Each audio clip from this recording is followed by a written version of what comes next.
everyone, welcome back to my channel. As you can see, I am now back in the US. I am back home with my family and it feels really good to be back, I have to say. I know I was here only a few months ago. I was here from October to December 2024, but I don't know, I was looking forward to being back and just seeing everyone, my nephews, and also being back at this time of year in North Carolina, although there's lots of pollen around, but I don't think I have allergies, so I think I'm good. But everyone else in my family is not having a great time with that, and I think we're all maybe catching a cold. I feel fine. My throat was bothering me a couple days ago, but I guess it's that time of year where that transition is happening, so everyone gets sick, but I feel mostly fine. But I'm really happy to be back. Unfortunately, I am here again without Tom. And again, this was not something we wanted to do, same as last time. We're hoping this is the last time we have to do this. And it is not for as long as we were apart last time, so that's good. It's a bit of a shorter, we think, a shorter amount of time. Again, this is working toward really good things though for us with our living situations, so fingers crossed. I think we're gonna have a good outcome and I can't wait to share a living update with you this year. We have to be apart for now. Again, not fun saying goodbye to each other, it never is, but it's for good things, for good reasons, and of course we talk every day and we're staying busy, so yeah, good things to come. But for now, yeah, I got back here Wednesday and the journey was actually really great. And I know I say it every single time I travel and you're probably sick of me saying it, but I swear, like, Heathrow is amazing. I feel like, well, first of all, thankfully everything was okay by the time I had to fly because there was a fire right near Heathrow and they had to close down, like power was out for a whole day, but that was a few days before I was traveling, so if you heard anything about that, thankfully it didn't affect my flight. So yeah, and Heathrow being, I think, the busiest airport in Europe, if not like the world, I feel like everyone flies through Heathrow. I mean, they only closed down for like a day and then had to pick right back up again, but Heathrow is seriously amazing, you guys. Like, every time I have flown to or out of Heathrow, I have never really had any issues. The one time I flew to Heathrow, there was a bit of an issue with my bag that got lost, but that was an issue with my flight before that, so I've never had any issues, and Heathrow is truly amazing. So I checked into my flight that day, or I did it the day before, got to the airport, and all I had to do, like, I just went through security. I didn't even have to check in at the airport. It was great. So I had no issues whatsoever. It was a direct flight because, again, these days, it's just, direct flights are just so much easier, so much less stressful. And yeah, it was all good. It was an 8.5-hour flight as usual, not fun, but I survived. And then I got back to North Carolina around dinner time, and yeah, I got to see my family again, just went like straight to bed after that. And it doesn't take me long to adjust when I come back to the US. I think because I typically leave England in the morning, or at this time it was 1:30, but I get here in good time, whereas when I go back to the UK, I'm exhausted and it takes me a long time to adjust because I typically leave here in the evening. So yeah, it's, you know, it's different, but coming back here, I adjust pretty well. And again, getting back into a routine with my family and my family home. So yeah, all has been good. I love seeing my nephews every day. They're now like 16 months and they are doing just so amazingly well, and they're so fun. They're at such a fun age. I love making them laugh, and they're walking now, and we go for walks with them every day. Like, we put them in the stroller and we're out, and the weather has been amazing, obviously being springtime in North Carolina. Again, I was really looking forward to being back here at this time of year, and it doesn't disappoint. The weather is usually really, really nice, although the power went out for us yesterday in the evening. My family and I, we were all watching a movie sitting in the living room, and power went out. So we all just went to bed soon after that anyway, which worked out, but the power is back on. There was supposed to be a bit of a storm yesterday. I don't think it really turned into anything, but we still lost power, but all was good. But today is a gorgeous sunny day. It's gonna be 70 degrees today, which is just like my perfect temperature, you guys. If it could be like 70 degrees every day and sunny with a bit of a breeze, like, that is my perfect temperature, and I'm so happy that I get to be here at this time of year, because in the UK it's still a little chilly, whereas here it's like the perfect warm temperature. So anyway, that's enough about the weather. Yeah, so I haven't been up to much since coming back here. I've done a little bit of shopping because when I come back here, there are some of my favorite stores that I like to go to that they don't have in the UK, like Old Navy, TJ Maxx, Target, all of that. So I have a few things to show you. I'm not letting myself go too crazy, but while I'm here, I do allow myself to do a little bit of shopping. So I'll show you a few things at some point in this video, take you along with us as we do things, but not a lot has been going on really. It's just been very relaxed. Easy days at home, going on walks in the sunshine, and yeah, not much else going on, but I feel very healthy. I'm, you know, doing lots of walking, doing yoga, and I feel like I have a bit of a glow right now, and I don't know, I'm just really happy. So yeah, I'm gonna take you along with us. I don't know what will be included in this vlog because we don't have any major plans. We are going to one of my favorite stores again today, Marshall's, but other than that, like, nothing crazy going on, so we'll see. I might do less vlogging while I'm here and maybe more sit-down videos. But we'll see. So I'll take you along with us on whatever we get up to, and I'll catch up very soon. Alright everyone, so I wanted to continue on this vlog, and it may not be the most exciting vlog, and for that I'm sorry. I just feel like I haven't been up to much since coming back to North Carolina. I've been going on lots of walks. You know, I don't know, I've been at home a lot, so it hasn't been anything crazy, but I've been enjoying it. And I just wanted to chat with you about a couple things. First, I want to talk books. So I finished Just Got Real by Jane Fallon. I think that's what it was called, Just Got Real. And now I have moved on to Hello Stranger by Catherine Center. I have been so excited to read her books because I've heard great things, and yeah, I've just heard people really like her books. There's a new one. I think her newest one is called like The Rom-Commers, I think. But I found this one at the Works when I was in the UK for only £2, and I was like, I'm just gonna get it. And her covers are really lovely. I just like the artwork on her covers. And so far I am just over halfway through this one, and I'm really enjoying it. Again, so far it's not blowing me away, but it is really good. Quite an interesting concept to this one, and yeah, so far I am enjoying it. I'm on chapter 17. And it is a romance, of course, so yeah, really enjoying it so far. I might recommend it when I'm done. I will let you know, but yeah, so far so good on that. And I might purchase another book while I'm here in the US, Picking Daisies on Sundays. I've heard such great things about that book, and I feel like that author is blowing up. I think she self-published, and she seems quite young, and she has, I think, maybe 2 books. There's that one, and then I forget the other one, but I plan to read both of those from her. I've heard such amazing things about Picking Daisies on Sundays, so I really want to read that one next, so I might purchase that one. But for now, I'm gonna finish this one maybe, what's today? Saturday? Maybe next week, and I will let you know what I think.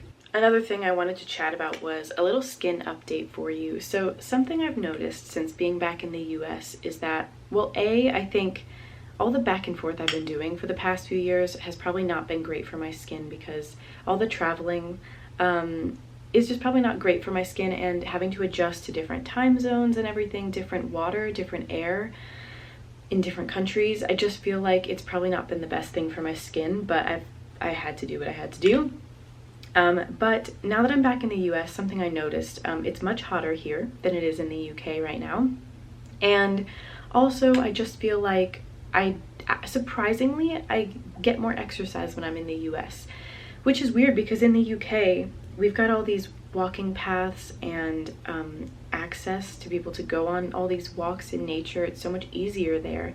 But I think because you know, I'm at home while Tom is working, I think I end up sitting around a lot, whereas when I'm here, I'm out with my family and we tend to go on more walks, and so it's really weird.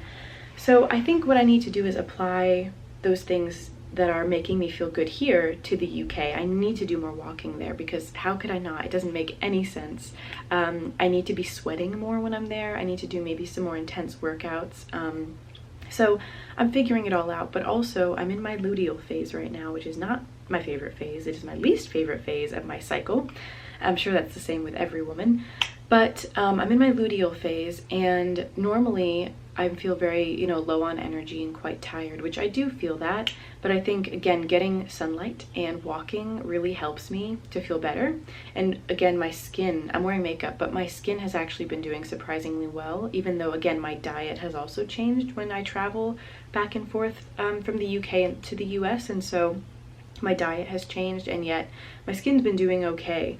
Normally in my luteal phase, my skin is at its worst, but I am trying a new product that I wanted to talk to you about. So a couple months ago, I think, I saw that Lydia Millen on YouTube had a code for Skin in Me. And I've never tried Skin in Me. I believe it's a UK thing. I don't know if you can do it in other countries. Maybe you can. She had a code to get your first one for £5. So I thought, why the heck not? It's £5. I might as well try it. Basically, Skin in Me is like a company that they really, you answer like a questionnaire, and they help to find the right kind of almost like prescription for your skin issues. So whatever you're facing, you let them know in that questionnaire, and then they prescribe treatment for you.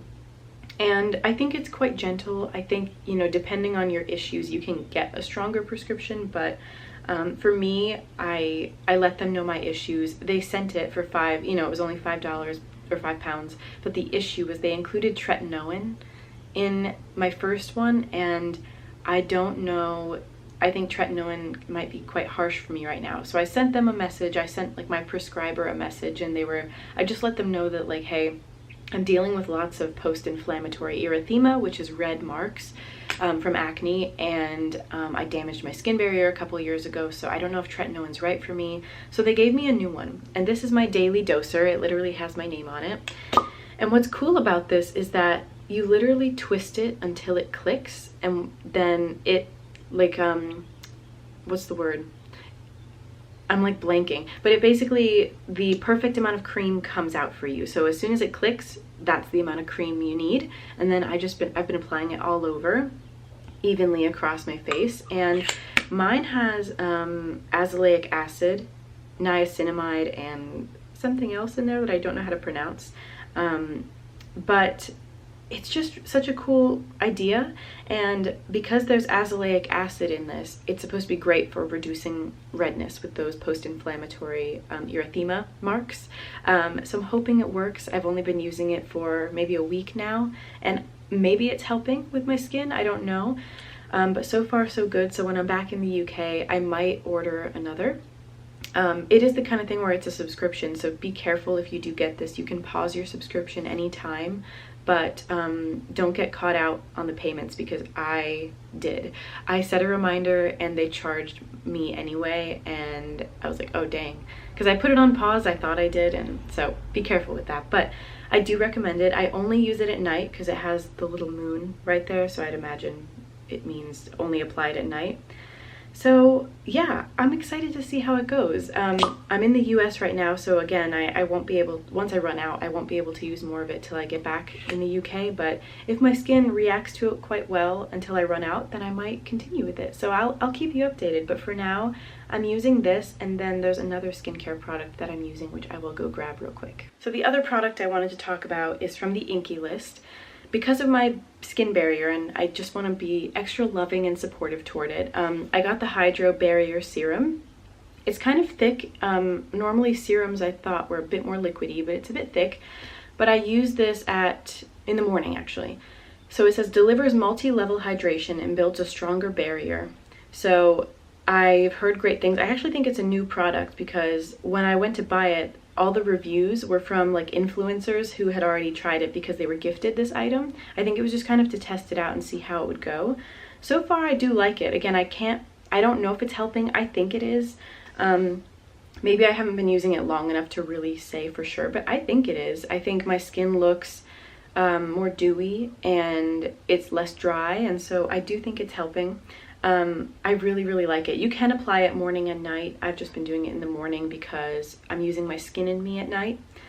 So yeah, it says use AM and PM, always use as your first serum. On cleansed skin, apply a pea-sized amount to face and neck. So yeah, so far so good. I actually think this might be a Canadian brand, but I have to double check.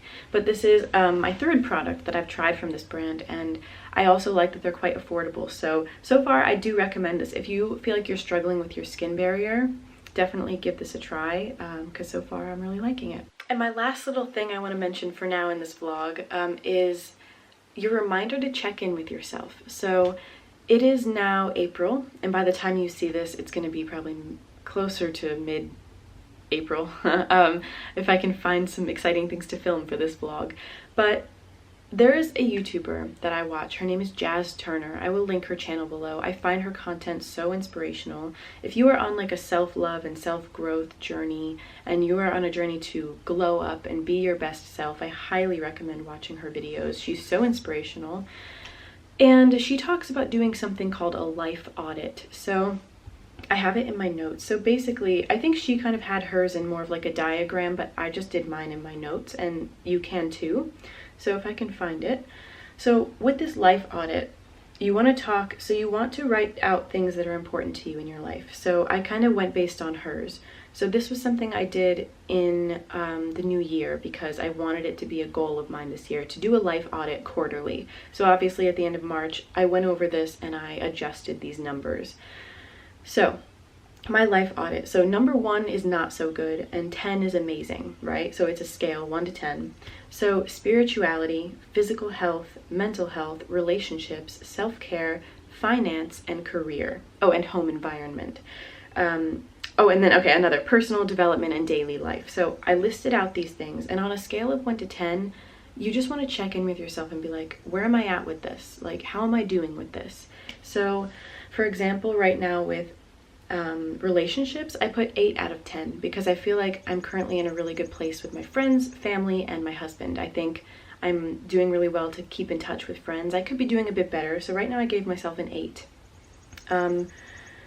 And I did that for October to December last year, and then again for the new year I thought that I would do it again. So yes, so for January, February, and March I looked at this again and I said, okay, where am I at with these things? How am I growing?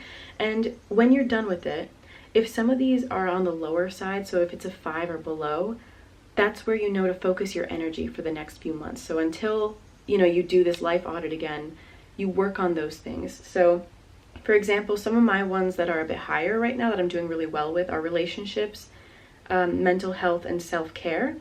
And then some of the other things are things that I could really work on a bit more. So you try to put your energy into those things, because if you look at all of this, it's quite overwhelming to go, oh my gosh, I have all these things to focus on. And it's like, no, you focus on these things kind of one at a time. They're all important to live a healthy, happy life. But if you can look at the ones that are a bit lower on the scale and go, okay, I need to work on spirituality, I need to work on my career, different things like that, it means you can spend those next 3 months really honing in on those things. And then hopefully when the next life audit comes around, so quarterly, every few months, you can look at it again and hopefully those numbers will be higher. So I recommend doing a life audit. I will try and link below her video where she talks about her life audit. But yeah, I definitely recommend doing things like that, because I think if you're, if we're now in April and you feel like you're not doing too well with reaching your goals for 2025, it's a great way of keeping you on track and keeping you in line and reminding you of what you need to be focused on. So I just wanted to remind you of that, but also remember not to be too hard on yourself.